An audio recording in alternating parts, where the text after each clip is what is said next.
Hello and welcome back to Spanish Tax Help YouTube channel. Today we're going to be talking about a very specific tax. It's a tax only in the Canary Islands called IGIC. But more specifically, we're going to talk about how you may not have to pay it. So first, what is IGIC? So it's a tax only on the Canary Islands, and it's a very similar structure to a tax like VAT that you'll find on the peninsula or in the UK. The good news is though that the tax rate is normally a lot lower. And if you're, let's say, a normal business, you will probably be paying 7% as of 2023 on all your invoices in IGIC. I'm going to post a video in the future going into detail exactly what IGIC is. So look out for that, and I'll link up there probably when it's up. REPEP is a special regime that helps small business owners or professionals. To qualify for REPEP, you need to have four things. First, you need to be a resident in the Canary Islands. Secondly, your total sales volume for the year cannot exceed 30,000 euros.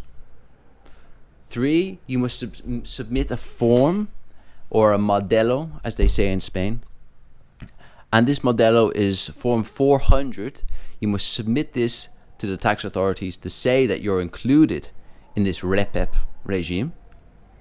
And 4th, every time you invoice someone, you must specify on the invoice that you are not paying IGIC because you are exempt.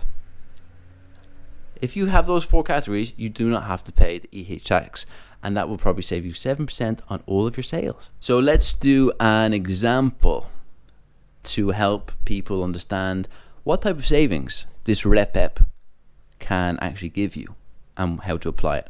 So there's a guy called Tim, okay, and he moves to the Canary Islands, and he wants to set up a self-employed business, and he's going to be a graphic designer. So he goes to one of our accountants, and they set him up with all the necessary paperwork, nice and easy, and he's ready to start. Now, before he starts invoicing clients, the accountant tells him, Tim, you're going to invoice all your clients, and you're going to say at the bottom of the invoice, you are exempt from IGIC because we've included you in the REPEP regime and you do not have to pay 7% IGIC tax. Tim thinks that's great. So the first year of Tim's business, he makes 25,000 euros in sales. Not in profit, but he has 25,000 euros in sales. Because he does not pay the 7% IGIC tax because he's part of REPEP, he has a saving of 1,750 euros in the first year. That's great news. And because in the first year he didn't go over 30,000 euros, then again he is included in REPEP the next year and does not need to invoice his clients with IGIC. The next year comes around, the second year, Tim's second year, and in the third trimester, at the end of the third trimester, Tim's accountant realizes that Tim is making a bit more money than he did the previous year. And in the first 9 months of this year, Tim made or did 24,000 euros in sales.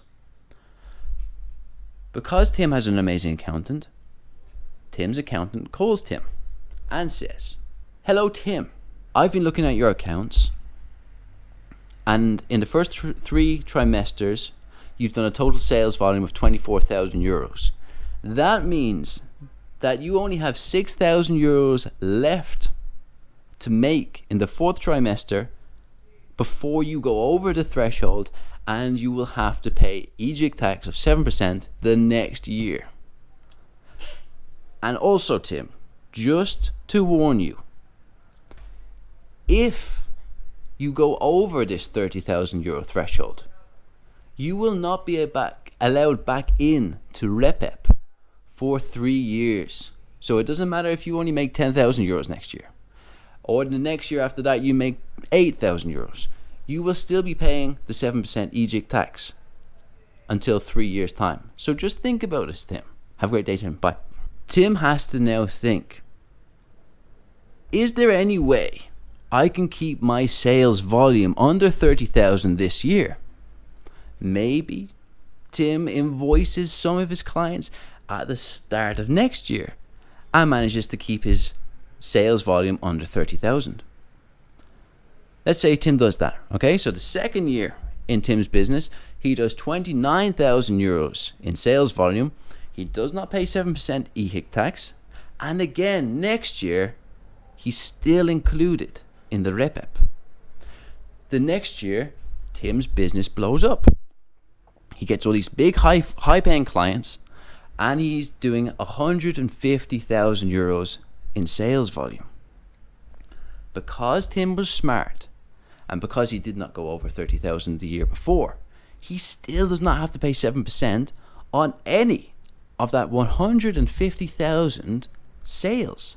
A saving of €10,000, €10,500, because he did not have to pay 7% on his sales. Of course, Tim is now way over the threshold of 30,000, and he does not qualify for the REPEP regime again, so he just has to pay the 7% tax now, probably for the rest of his life, unless he goes under for 3 years in a row. You can see from that there's quite a lot of savings to be had with this REPEP, and it's very important to get the right advice and to really understand this topic. Why do people not avail of this special regime REPEP? The main reason is that people are not aware of it, their accountants don't explain it to them properly, and people end up paying 7% or more of unnecessary tax. If this is something that's happened to you, then maybe you need to think about changing your accountants. But other than that, why would you not want to choose to use this REPEP regime? There's only a very small reason, very small percentage of people that would not use it.